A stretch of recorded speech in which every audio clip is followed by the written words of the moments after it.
down and goal. A blitz coming, and the pass is up, and a catch by Mike Williams for the touchdown.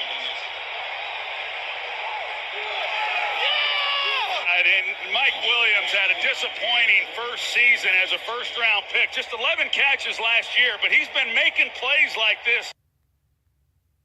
The drive after the touchdown by Kansas City. Down by 14. Here's a toss to Williams. Nice cut. He's got the touchdown. Third down and 4. Pass is caught. And the tackle is made by the rookie Derwin James. Rivers. Pass is caught for the touchdown by Williams. 4 seconds left in the game, but this is likely the final play that matters. End zone wide open. What a night for Mike Williams. And the Chargers have their first lead of the night at 29-28. What's going on, dudes and dudettes? Yes, I finally figured out how to get my camera back to recording correctly as a full wider screen instead of like that shorter, almost like how IMAX cameras shoot. But I'm not very tall, so I don't need you to see how short I am. But yes, the Chargers did get the W against Kansas City, and yes, I did not watch it. And the luck is still going on. Hopefully it can continue this Saturday against the Baltimore Ravens. Should be very interesting, but luckily, according to that report from Adam Schefter, that the Chargers will have all 3 of their top position players, Melvin Gordon, Keenan Allen, and Austin Eckler. Hopefully by Saturday they should be all healthy, enough to play. And that should be, an easy win against the Ravens, because they are struggling at this moment, even though they are in the playoff chase for a wild card. But yes, and with that W, the Chargers did become playoff bound no matter what. So whether they get the 5th or the 6th seed, or hopefully if Kansas City ends up losing one of these games towards the end of the year and the Chargers win both, then they'll get a higher seed, maybe the 1 or 2 seed, and have a bye week. But it's going to be interesting. I don't know why in that new updated playoff picture the Chargers were still in the wild card, even though the season series is 1-1.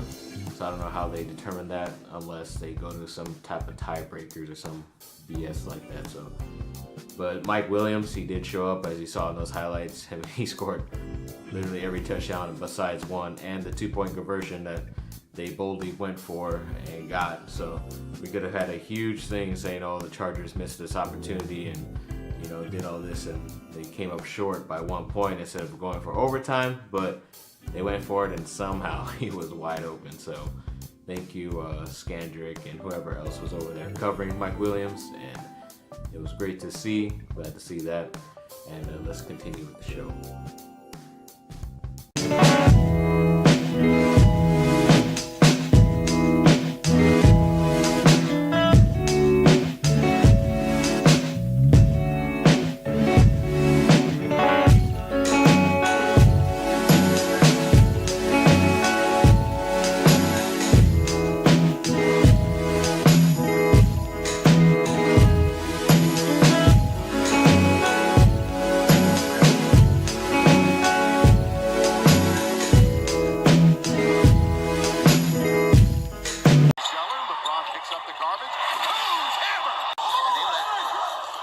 To the rim, but Walker can't. Look at it. That's what the crowd paid to see. They were cheering their boy. He's playing above the rim. So that big regular lead is nearly gone, but McGee protects the rim, and so ahead of the pack. Mentioned it. Here's Zoe going and throwing it down. Come on. Zoe split 2 defenders, and I mean, he just hammered one. There's a screen, right between 2 and Cody Zeller. I just run for the cover. Run for cover, Cody. You don't want to be on that poster. The 21-year-old from Chino Hills. It's fun to watch with Zoe. Defense, another steal. Pass to LeBron. He lays it up and in. It's a rebound. Chandler gets into the passing lane. Lonzo dishes. Kuzma all the way for the hammer. So even though the lock the lockers. The Lakers lost yesterday against Washington. They did get a W in their recent game against the Charlotte Hornets by a pretty big margin. And in that game, both LeBron James and Lonzo Ball got triple doubles, which is the first time in Lakers history that it's happened since Magic and Kareem. So that's really cool. Obviously, it definitely looks like they're not going to be trading Lonzo Ball anytime soon, even though, I don't know, he's not really living up to his potential, I don't think, especially if you compare him to some of the other kids taken during that time. I mean, I champion for Jason Tatum a little bit, but I just obviously put Lonzo Ball in the tier above him as far as drafting people for the Lakers because they were looking for a point guard. And obviously the guy I wanted first and foremost was De'Aaron Fox, who's with the Sacramento Kings right now. And surprisingly, the Kings are over 500 this early in the season, and they're playing a lot of these better teams really good too. So it's going down to the wire even for those guys. And a lot of the Sacramento Kings players are young as well. So, I mean, he's definitely putting that team on his shoulders and showing what he can do. That's why I wanted him on the Lakers, so the Lakers wouldn't have to chase a type of point guard like that, like a John Wall, because I think Fox is the next coming of John Wall, in my opinion, but it's really just my opinion.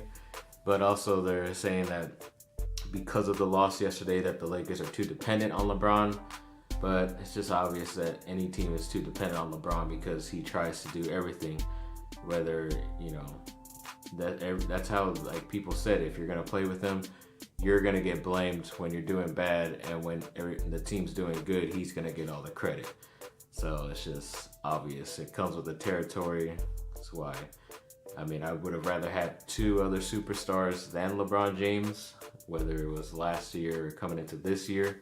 You could have landed two guys, but if you could somehow get one of them still and then trade for an Anthony Davis, as you see right there with him in the Lakers uniform, I mean, that's possible, but you have to wait until after you sign a free agent. So, because you can't trade for Anthony Davis and then still have enough money to sign a free agent this summer, because then all your money will be being taken up by Anthony Davis going into next year. So they'll definitely look to do that. That's why they're interested in guys like a Terrence Ross or Wayne Ellington, because they're mostly three-point shooters, but I just think they're kind of desperate if you're going for those type of guys right at the moment. Terrence Ross, you could probably package him with a Nikola Vucevic, who I really like as a power forward / center for the Orlando Magic. And if you were to trade Brandon Ingram, because that's kind of looking like what all the NBA executives are saying, is that Brandon Ingram is going to be traded most likely for a star. So, I mean, you can do that. You have a guy who could score down low and shoot three as well. More rebounds, and then you let Ingram go flourish somewhere else on a crappier team so he could have better numbers and be the number one guy, which seems like what he needs because he can't really play with LeBron James. But that's enough for the Lakers, and I don't know why I said show. Well, let's continue on with the show. It's not really a show. It's just me rambling on about my teams, only when they do good, because there'd be too much to ramble on about if they were doing bad.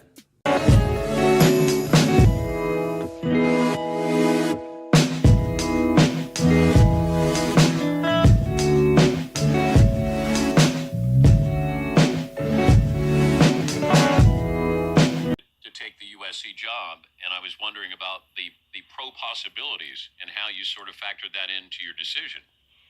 Yeah, I think, that's something that as I go on in my coaching career, definitely have always I played in that league. I've been fascinated about that league and how offenses are evolving. You're seeing more college type things going on, but this opportunity was just too great to pass up with the talent we have here.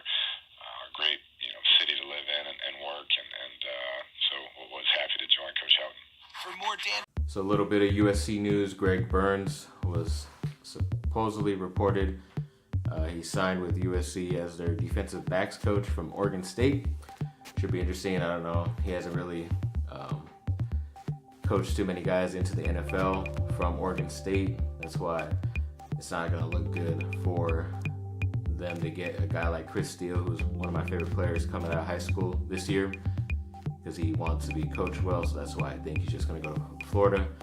It's going to suck, but it's what we have to deal with, and just the other day Kayvon Thibodeau, the #1 player, and a guy who was supposedly really high on USC, and he's from Orange County and all this stuff, and he still goes to Oregon, so it's just obvious that he went to Oregon because they've been getting defensive linemen drafted really high, and I'm pretty sure they're going to allow him to play 3 straight years so he can just get his numbers up and then take off. But it sucks. And he also saw Cliff Kingsbury's interview saying why he chose USC over the NFL, and I'm just glad to have him on our team. And then that little extra pick of JT Daniels with Bru McCoy and Kyle Ford as well. I mean, that looks pretty epic. I'm glad that picture's out there right now, and hopefully it becomes official maybe this Wednesday for National Signing Day, the early signing period.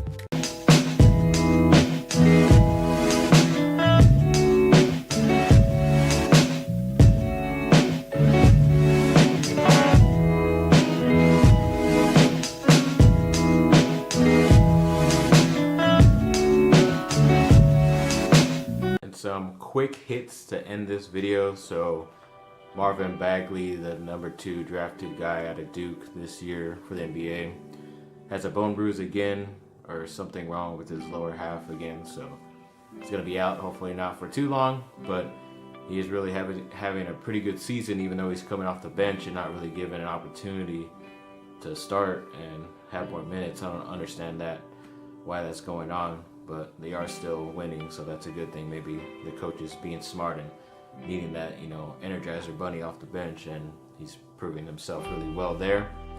But also in other news, the Anaheim Ducks, got a W against the, I want to say Columbus Blue Jackets.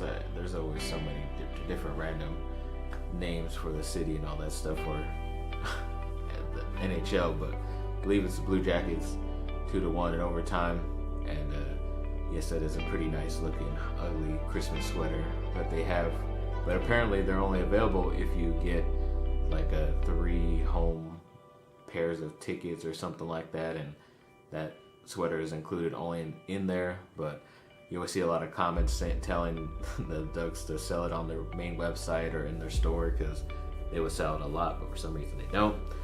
And then also the women's USC team got another W, and they're still undefeated in this early season, but that's great to see. Congrats to them. So thanks for watching, people. Like and subscribe, comment down below, let me know what y'all think, and have a great rest of your day.